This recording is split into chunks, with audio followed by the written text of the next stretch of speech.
Assalamualaikum warahmatullahi wabarakatuh. Selamat pagi anak-anak. Hari ini kita akan melanjutkan materi kita tentang bentuk kerjasama ekonomi dan lembaga kerjasama ekonomi internasional. Bentuk kerjasama ekonomi ada 5. Yang pertama, kerjasama ekonomi bilateral, yaitu bentuk kerjasama ekonomi yang terjadi antara dua negara. Misalnya, kerjasama antara negara London dengan negara Indonesia yang membentuk PT Lonsum Sawit Jaya. Kedua, kerjasama ekonomi regional adalah bentuk kerjasama antara beberapa negara yang terletak dalam suatu kawasan tertentu. Contohnya ASEAN, yaitu kerjasama antara negara-negara di Asia Tenggara. AFTA, kerjasama antara negara-negara Asia, dan APEC, kerjasama antara negara Asia Pasifik. Yang ketiga, kerjasama ekonomi multilateral, yaitu bentuk kerjasama antara lebih dari dua negara yang bersifat internasional dan tidak dibatasi oleh wilayah tertentu. Contohnya PBB, kerjasama yang diikuti oleh beberapa negara di dunia. Yang keempat, kerjasama ekonomi antarregional, yaitu bentuk kerjasama lembaga-lembaga ekonomi antara dua atau lebih. Contoh kerjasama antara ASEAN dan Uni Eropa. Dan yang terakhir, kerjasama ekonomi berdasarkan tujuan dan lapangan usaha, yaitu bentuk kerjasama yang didasarkan tujuan dan lapangan usaha. Contohnya OPEC, yaitu kerjasama antar negara di dunia yang bertujuan menangani masalah minyak bumi. Adapun contoh lembaga kerjasama ekonomi, yang pertama ASEAN, yaitu lembaga kerjasama antar negara di Asia Tenggara di bidang ekonomi, sosial, budaya, dan politik. Dan yang kedua ada Asia Pacific Economic Cooperation, yaitu APEC, yaitu lembaga kerjasama antara negara di kawasan Asia Pasifik di bidang perdagangan, investasi, dan pariwisata. Yang ketiga ada ASEAN Productivity Organization, yaitu APO. Adalah lembaga kerjasama negara di kawasan Asia untuk meningkatkan produksi. Yang keempat ada World Bank, yaitu lembaga kerjasama untuk membantu memperbaiki usaha dan pemberian kredit yang diutamakan untuk negara berkembang. Yang kelima ya ada Uni Eropa, yaitu lembaga kerjasama untuk menyusun politik perdagangan bebas antar negara Eropa.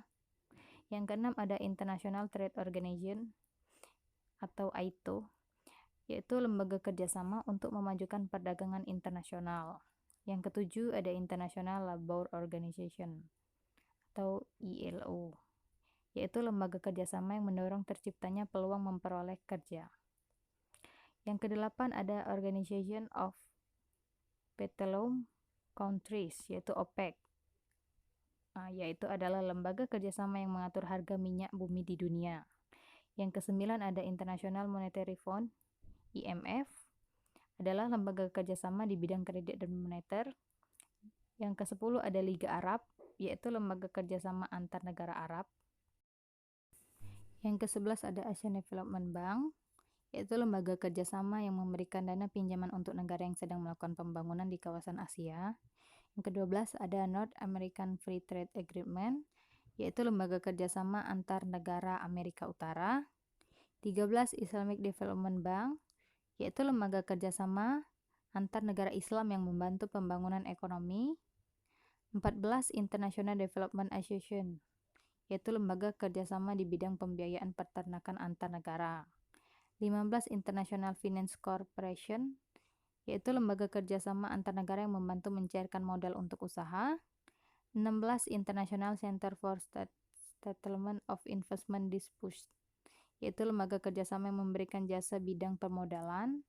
17 United Nations Development Program, yaitu lembaga kerjasama antar negara yang memberikan bantuan teknis dan pembangunan. 18 Economic and Social Council, yaitu lembaga kerjasama antar negara yang membantu perkembangan dan menyelesaikan masalah suatu negara. 19 Economic Commission for Asia and the Far East, yaitu lembaga kerjasama antar negara di Asia Timur. Dan terakhir, World Trade Organization, yang dikenal dengan WTO, yaitu lembaga kerjasama antar negara yang mengurusi tentang perdagangan. Nah, dari materi hari ini, menurutmu bentuk kerjasama apa yang cepat membuat suatu negara berkembang dengan pesat? Jelaskan pendapatmu di kolom komentar di bawah ini ya. Sekian dan terima kasih. Jangan lupa untuk mencatat materi hari ini. Tetap jaga kesehatan dan stay at home. Salam ekonomi. Wassalamualaikum warahmatullahi wabarakatuh.